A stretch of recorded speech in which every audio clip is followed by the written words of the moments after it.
4장 1절로 11절까지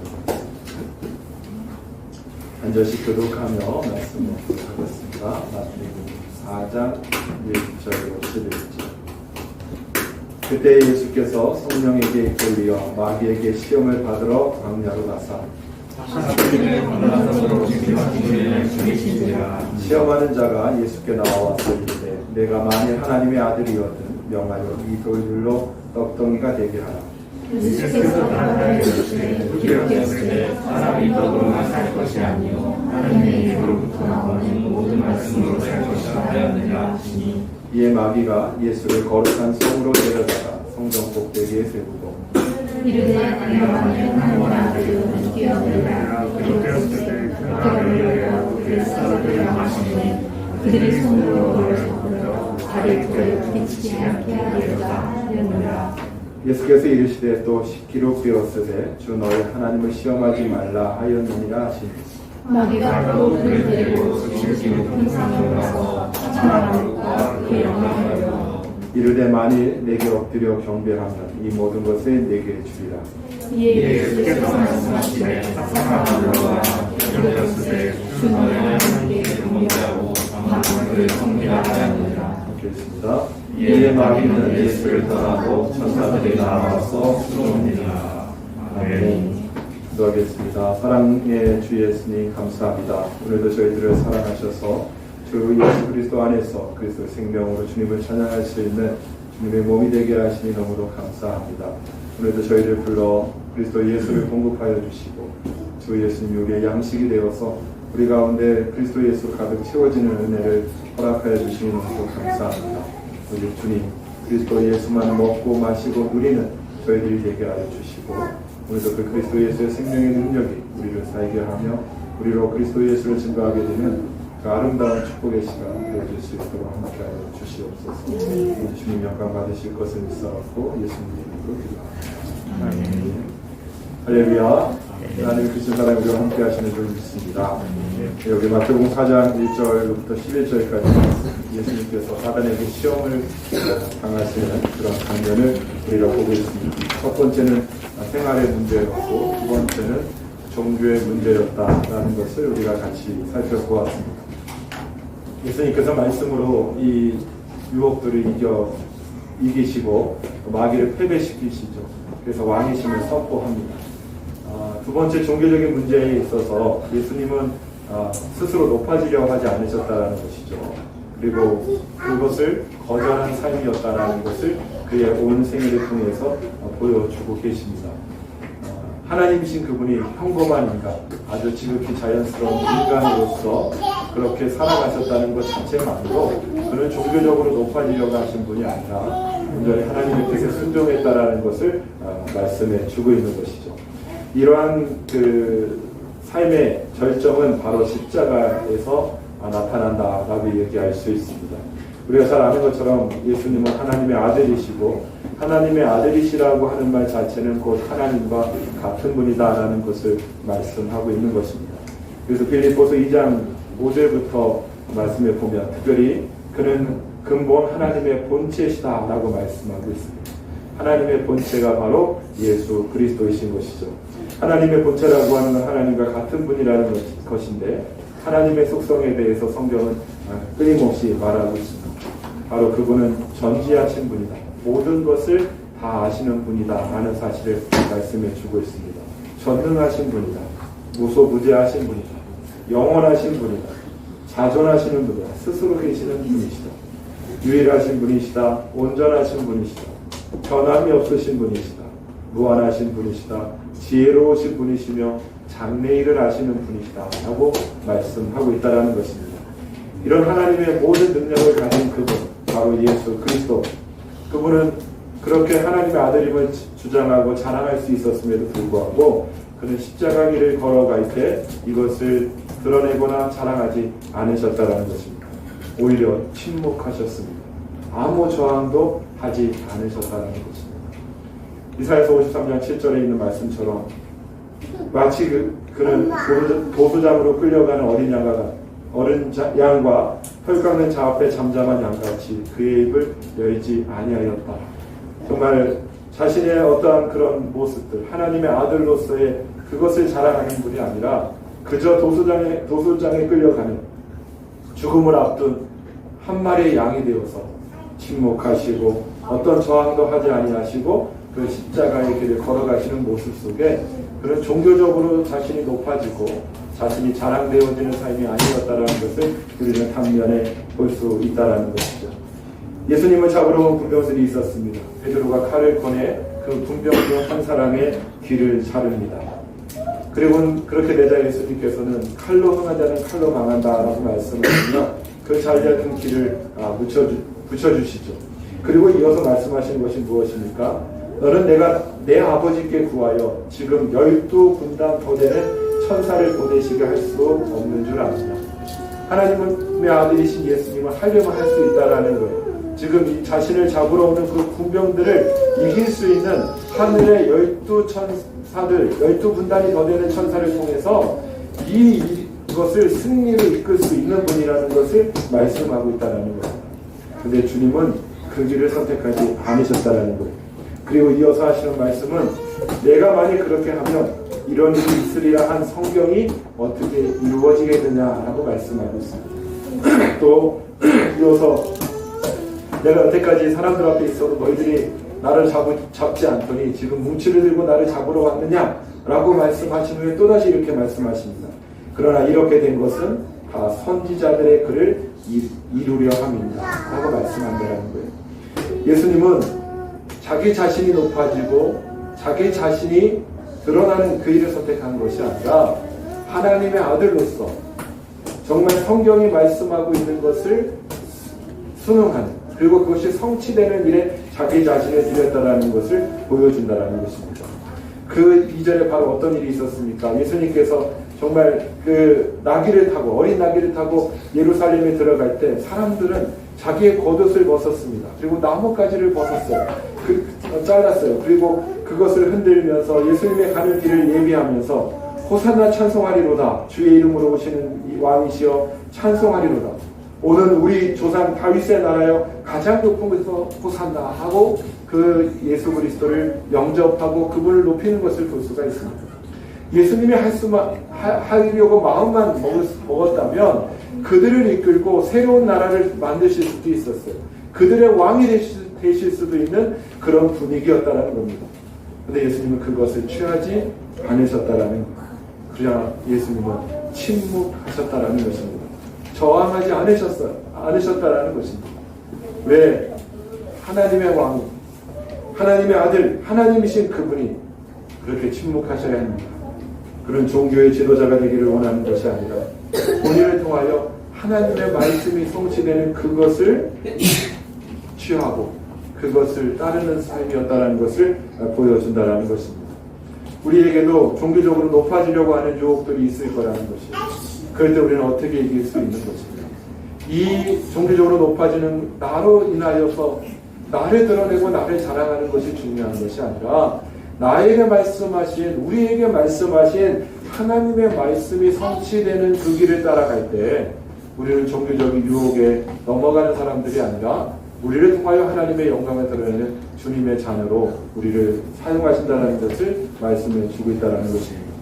저는 여러분과 제가 유명해지는 것을 선택하는 것이 아닙니다. 또 많은 사람들이 그 사람은 하나님의 사람이었다라고 칭찬하는 이것을 추구하는 사람들이 아니라 우리 안에 하나님의 말씀이 성취됨을 추구하고 그것을 따라갈 수 있는 참된 주의 자녀들 되어지시기를 예수 그리스도의 이름으로 축복해 드립니다.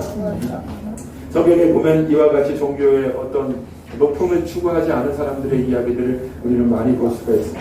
오늘 대표적으로 한 3분만 보겠는데 그 첫 번째가 세례요한이죠. 세례요한은 사람들에게 회개하라 촉구하면서 세례를 베풀어 주었습니다. 그러니까 유대인들이 제사장들과 레위인들을 보내서 레위에게 그 세례요한에게 묻습니다. 내가 누구냐?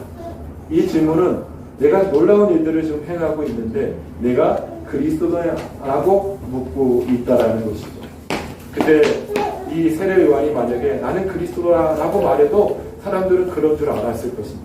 왜냐하면 많은 사람들이 그 세례 요한의 부름에 응답했고 세례 요한의 앞에 나와 회개의 세례를 받았고 놀라운 일들이 일어나고 있었어요. 그렇기 때문에 세례 요한이 내가 그리스도다 라고 말한다면 사람들은 또 그런 줄 알고 따라갔을 거예요. 물론 거짓 그리스도겠지. 그러나 세례 요한은 분명하게 이야기합니다. 나는 그리스도가 아니다 라고 얘기하는 거예요. 사람들이 높이고 사람들이 따라온다고 해서 그들에 의해서 종교적으로 높아지려고 하는 유혹을 세례 요한은 물리치고 자기가 그리스도가 아니라는 사실을 분명하게 선포하고 있다는 것이죠. 우리는 이와 같은 분명한 자기인식이 있어야 될 줄로 믿습니다. 한국 땅에 자칭 하나님이 20명이 넘고 자칭 그리스도가 50명이 넘는다는 통계가 있어요. 정명석도 자기가 그리스도라고 말합니다. 이만희도 자기가 그 흰말을 탄 그리스도라고 말합니다. 안상홍은 등급이 높아서 하나님이라고 자기를 이야기합니다. 이 땅에 그런 사람들이 얼마나 많이 있어요. 그런데 세례 요한은 이들보다도 더 뛰어났음에도 불구하고 이 땅에서 세례 요한이 가장 큰 자라고 말하지 않습니까? 그럼에도 불구하고 그는 나는 그리스도가 아니라고 말하고 있는 거예요. 그럼 너는 누구냐라고 묻고 있는 세례 요한에게 세례 요한이 이렇게 대답합니다. 나는 단지 주의 길을 곱게 하라고 광야에서 외치는 자의 소리다 라고 얘기할 뿐입니다. 그리고 세례 요한은 이야기합니다. 내가 아니라 내 뒤에 오시는 그이가 진짜다. 내 뒤에 오시는 그이가 진짜다. 그래서 그는 흥하여야 하겠고 나는 쇠하여야 하리라고 말하고 있다는 것입니다. 우리는 종교적으로 높아지려고 하는 그 유혹 가운데 있을 때 이 세례 요한의 영이 우리 가운데 있어야 될 줄 믿습니다. 당연히 우리는 그리스도가 아니라고 고백해야 되지만 더 중요한 것은 내가 아니라 내 뒤에 실제로 계시는 그분이 진짜라는 사실을 선포하고 증거하는 사람들이 되어져야 한다는 것입니다. 하나님이 필요에 따라서 우리를 크게 사용하실 수도 있어요. 세계적으로 유명하게 하실 수도 있고 우리의 간증을 통하여서 놀라운 일들이 나타나게 하실 수도 있어요. 그런데 거기에 자기가 주인이 되면 그것은 본인이 그리스도가 되는 것이고 종교적인 높음을 차지하는 것이라는 거예요. 우리는 늘 기억해야 돼요. 하나님 나를 어떻게 사용하시든지 나를 어떻게 높여주시든지 중요한 것은 내가 아니라 내 뒤에 계시는 실제이신 그리스도 그분이 흥하여야 하고 나는 쇠하여야 된다라고 하는 믿음의 고백을 가질 때 우리는 언제나 그 종교적 유혹으로부터 이길 수 있는 주님의 사람들이 되어질 줄로 믿습니다. 또 보기를 원하는 분은 아벨입니다. 아벨.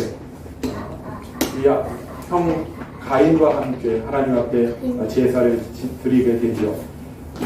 가인은 농사 짓는 사람이었고 아벨은 양치는 자였다라고 말합니다. 그래서 가인은 자기의 소산이 땅의 소산을 하나님 앞에 제물로 드렸습니다.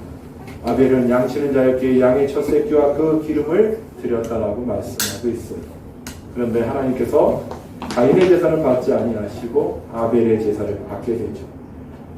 가인도 나름대로 정성을 다해서 예배를 드렸는데 하나님께서 받지 않으시니까 얼마나 분노하게 되겠습니까?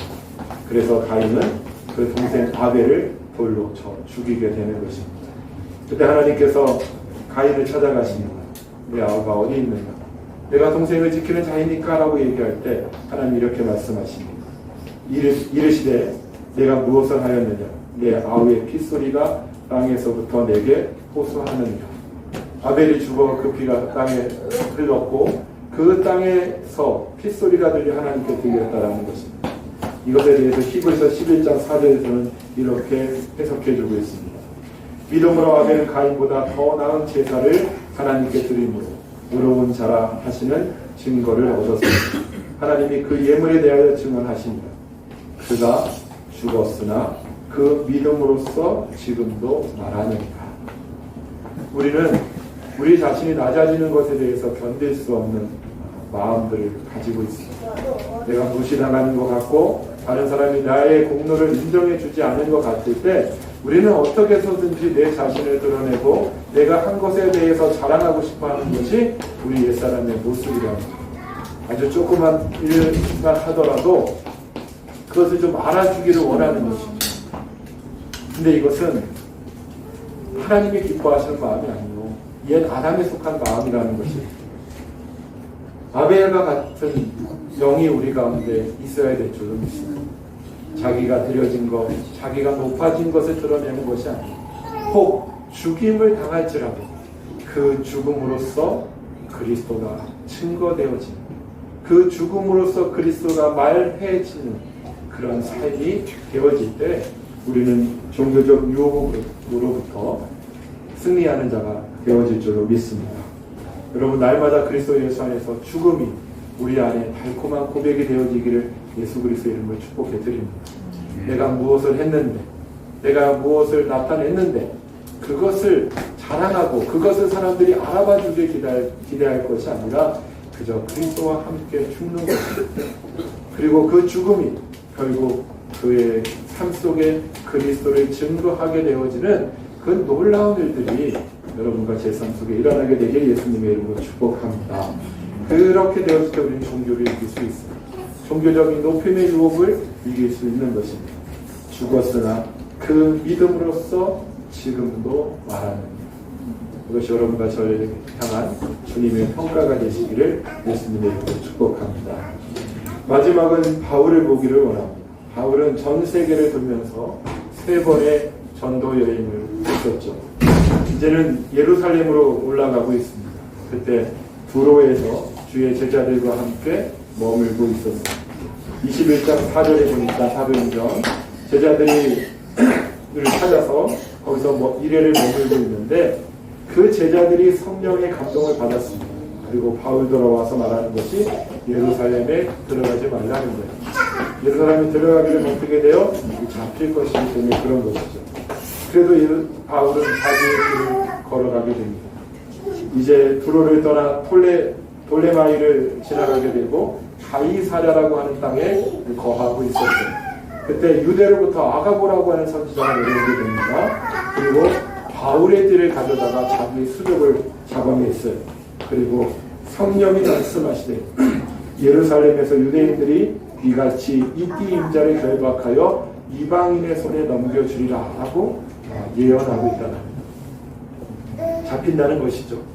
그리고 그로 인하여서 이방인의 땅 로마에 이제 갈 것을 보았다는 것입니다. 이것은 잘못된 예언이 아니고 실제 예언이었다는 거예요. 여러분, 우리는 이런 예언을 받을 때 이런 환상을 봤다면 어떻게 하겠습니까? 우리의 사고로 이 환상과 하나님의 뜻을 해석하는 것이죠. 그래, 잡히는 건 안 되는 것이지, 붙잡히는 건 안 되는 거야, 감옥에 가는 건 안 되는 거야, 그럼 어떻게 피해야 되겠지 라고 생각하는 것이 우리 일반적인 생각이라는 거예요. 근데 사도 바울은 그러지 않았다라는 거예요. 그 가이사랴에 있는 교인들도 잡히면 안 됩니다, 바울 선생님 가지 마세요라고 울면서 그를 붙잡았다는 거예요. 그때 사도 바울은 이렇게 대답합니다. 바울이 대답하되 여러분이 어찌하여 물어 내 마음을 상하게 하느냐. 나는 주 예수의 이름을 위하여 결박당할 뿐 아니라 예루살렘에서 죽을 것도 각오하였느니라 라고 말하고 있다는 거예요. 우리는 우리의 생각으로 거룩한 하나님의 것을 판단하고 결정하는 일을 한다는 거예요.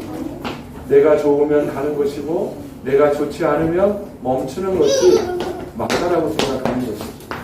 그러나 사도 바울은 그렇지 않았습니다. 사도 바울은 내가 잡히느냐 잡히지 않느냐, 내가 감옥에 가느냐 감옥에 가지 않느냐, 내가 죽느냐 죽지 않느냐, 이런 것이 그의 결정의 사항이 아니었다라는 거예요. 주님이 원하시면 가는 것이다. 주님이 원하시면 남는 것이다. 아시아로 가기를 원했으나 유럽을 향한 하나님의 뜻이 있다면 바울은 그렇게 가는 것이다. 지금 자기가 잡힐 걸 뻔히 알아요. 왜 이들만 알겠습니까? 바울도 알고 있죠. 잡히고 잡히지 않느냐, 이것이 중요한 것이 아니기에 그는 예루살렘을 향해 걸어가게 되는 것입니다. 어떻게 됩니까? 결국 사도 바울은 체포되고 맙니다. 매인자가 되었고 로마의 감옥에 갇힌 자가 되었다는 겁니다. 알다시피 잘 아시는 것처럼 바울은 13권의 성경을 기록한 사람입니다. 그 중에 4권이 바로 감옥에 갇혀 있을 때 쓴 글이라는 거예요. 에베소서가 그렇고 빌립보서가 그렇고 골로새서가 그렇고 빌레몬서가 그랬어요. 만약에 사도 바울이 갇히지 않아서 이 네 권의 성경을 주지 않았다면 우리는 에베소서를 통해서 보여주시는 그리스도의 교회에 대해서 그 풍성함을 누릴 수 없었을 것입니다. 만약에 빌립보서가 우리에게 주어지지 않았다면 그리스도 예수를 체험하는 것이 어떠한 것인지를 우리가 더 깊이 알 수 없었을 거랍니다. 골로새서가 없었다면 그 높으신 그리스도가 어떤 분이신지에 대해서 우리가 누릴 수 없었다라는 거예요. 빌레몬서가 아니면 여전히 상정과 하인이 있어서 그 노예제도로 인해서 그렇게 서로 사랑하지 못하는, 평등하지 않는 형제 사랑의 모습을 배우지 못하게 되었다는 것입니다. 우리가 생각할 때 감옥 가는 건 나쁜 거예요. 좋지 않은 일이에요. 그러나 하나님은 그를 감옥에 갇히게 하심으로 인하여서 그리스도의 교회와 그리스도를 누리는 것과 그리스도의 성도들이 어떻게 살아야 되는지에 대해서 우리에게 말씀을 주고 있다는 것입니다. 우리가 종교적으로 높아지지 않을 때 바울이 만약에 거기서 그냥 가이사의 사람들과 같이 있으면서 그 교회 담임 목사를 하고 그렇게 사람들에게 칭찬받는 사람이 되었다면 이 놀라운 일들은 일어나지 않는 것이죠. 종교적인 높아짐, 그것을 사도 바울은 거절한 것입니다. 그리고 그리스도와 함께 그 길을 걸어가 그리스도와 함께 갇힘으로 말미암아서 그리스도를 말해내는 사람들이 되어질 때 종교적으로 이기는 사람이 되었다라는 것을 우리는 볼 수 있다라는 것입니다. 저는 여러분과 제가 우리의 어떠한 처지에 따라서 하나님에 대하여 그리스도에 대하여 말하는 것이 달라지는 사람들이 되어지지 않기를 주 예수님의 이름으로 축복합니다. 내가 높아지고 내가 낮아지고 내가 돈이 많고 내가 돈이 적고 이것에 따라서 하나님에 대한 평가와 나의 믿음이 달라진다면 그것은 참 믿음이 아니라는 거예요. 나의 어떠한 내가 갇혔든지 자유하든지 내가 노예든지 내가 왕이든지 그것과 관계없이 우리를 통하여 그리스도 예수가 선포되어지고 우리를 통하여 그리스도 예수가 나타나고 증거되어지는 그 아름다운 뜻들이 일어나기를 소망할 때 우리는 종교적인 유혹에서 이기는 사람들 되어질 줄로 믿습니다. 저 여러분들이 그리고 하나님 앞에 정말 귀하게 쓰임받는 주님의 사람들 되기를 주 예수님의 이름으로 축복합니다. 네. 그것이 마치 여러분들이 잘나서 여러분들의 믿음이 좋아서 여러분들이 그리스도 예수께 헌신함의 대가로서 여겨지는 것이라면 그것은 여러분들이 종교적 유혹을 취하는 것입니다. 성전에서 뛰어내린 것과 다르지 않다는 거예요. 그리스도 예수께서 여러분을 사용하실 때 여기 여러분 중에 이름만 대면 모든 그리스도인들이 아니 세상 모든 사람들이 알만한 사람들이 나타나기를 원합니다. 그러나 그때 여러분들을 자랑하고 여러분들의 헌신, 여러분들의 노력, 여러분들의 믿음을 자랑하는 것이 아니라 여러분들을 통하여 오직 그리스도 예수의 말씀이 성취되고 여러분들이 흥할 것이 아니라 그리스도 예수가 흥하여지고 여러분들의 죽으나 그리스도 예수가 드러나고 여러분들은 가치나 그리스도 예수를 말하게 되는 아름다운 일들을 통하여서 정말 어떤 종교적 유혹에도 넘어지는 사람들이 아니라 승리하고 오직 그리스도 그분의 이름만을 높이고 자랑할 수 있는 주님의 사람들 다 되어주시기를